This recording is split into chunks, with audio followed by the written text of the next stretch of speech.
All right, my friends, this one article, I'm going to show you three different things in one article on how you need to look at financial media, if that makes sense. This one article has so much to offer when it comes to financial education. So let's dive into it. See, Bessie, I get a lot of requests for old Bessie. Bessie or Betsy? I can call her Bessie, I think, just because, anyway. Haven't showered, haven't shaved, just got my hat on, still taking the kids off to school. But this one right here, this one article is going to tell you just so much of what you need to do when it comes to financial media, what you need to be looking for. Now, I would say don't pay any attention to them, but hey, most people are going to. So this is from CNBC yesterday. As the stock market makes a comeback, the bond market flashes a dire warning about the economy. So we could never be happy, all right? So we always got to say, oh, but I actually think there is something to be said about this. But remember, they weren't saying this 3 months ago. They weren't saying the stock market was looking good. They were saying the stock market was in the doldrums, and now they're saying now the stock market's good. But here's other things to be worried about. So there's always something to be negative on. The S&P is up 1% since a massive. I don't care about last week. All right, bond. Okay. The benchmark 10-year Treasury is trading at 2.4, about 40 basis points below its 2019 high, and within 10 points of its year-to-date low. All right. So keep that in mind, all right? So keep that in mind. So I want to share with this. Stocks are weathering the latest bouts of an increasing trade war fears, but the bond market is pointing to a more trouble ahead. The S&P 500 is up 1% since the sell-off, massive sell-off, since the sell-off last week. The broad index also remains up 3. I don't care about that. All right, but listen. Bond yields, however, have not been as resilient. The benchmark is trading at 2.4, which is about 40 basis points below its 2019 high, and with 10 basis points of its year-to-date low. Yields move inversely to price. They kind of say that as a throwaway line, but it's important when I show you this chart. Bonds are largely seen as a safer haven relative to a stock, since they are typically not as volatile. Hence, money usually flows into bonds when investors see downside economic or political risk. All right, so here's what I want to show you. This chart looks kind of dastardly, doesn't it? You're like, look, here's bonds in the orange, here's stocks. Like, oh my goodness, bonds are getting crushed relative to stocks. But notice, this is the yield. The yield has dropped. And if the yield has dropped, the price has followed suit with the stocks.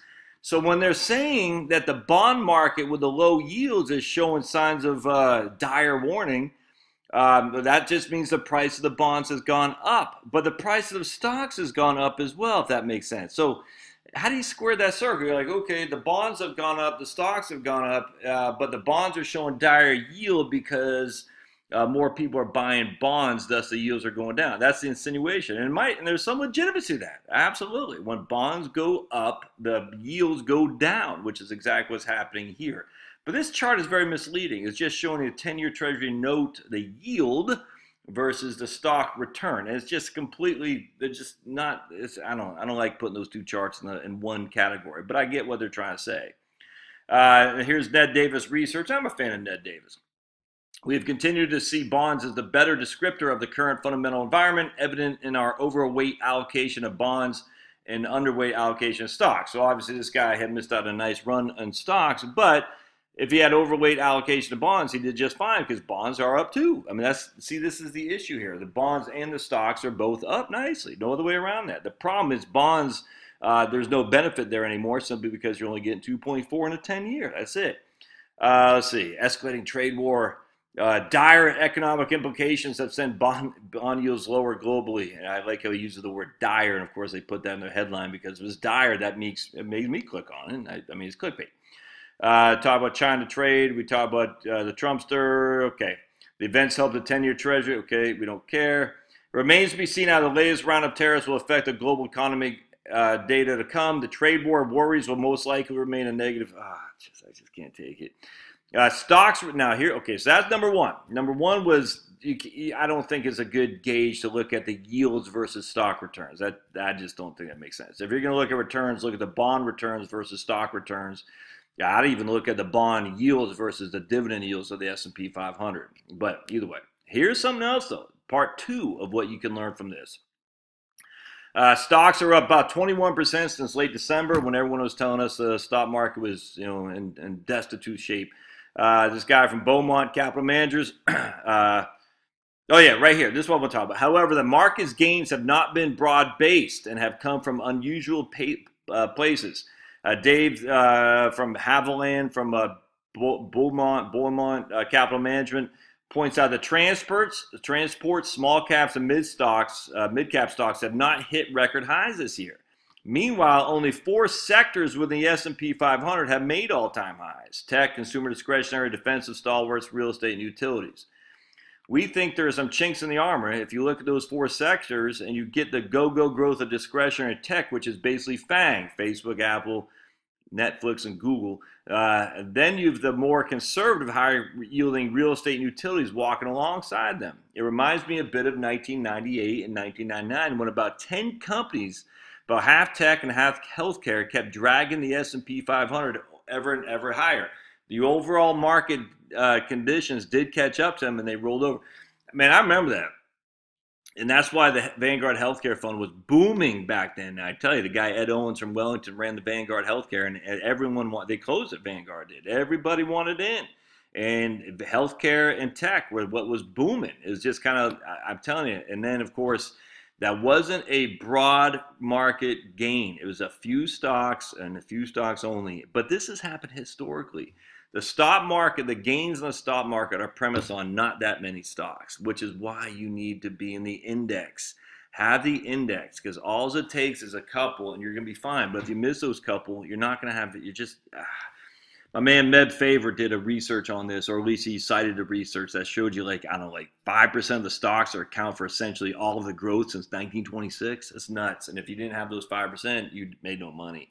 That's why you have to be in indexing, my friends. And here we just see the same thing. Take away the tech in healthcare in 1998, 99. Take away the FANG for this late rally here, and you made no money. Let's see. Now, this is part 3.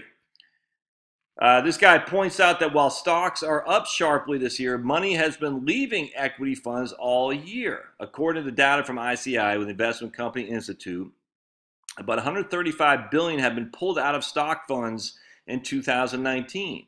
Meanwhile, investors have added $169 billion in assets to bond funds. But yet, bonds are way up too, and that's attributed to right here, $169 billion. But $135 billion have been pulled out of stock funds in 2019.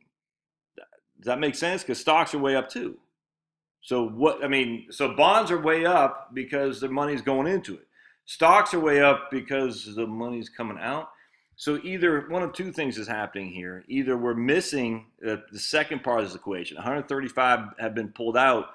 Well, how much has been added in? And I don't know. Literally, I don't know if this is a net or is it a growth. I have no idea. But if 135 billion had been pulled out of stock funds in 2019, and let's just assume that is net. So we have 135 less billion in stock funds than we did at the beginning of the year. How does the growth get like that? That's always been a question that's been very interesting to me.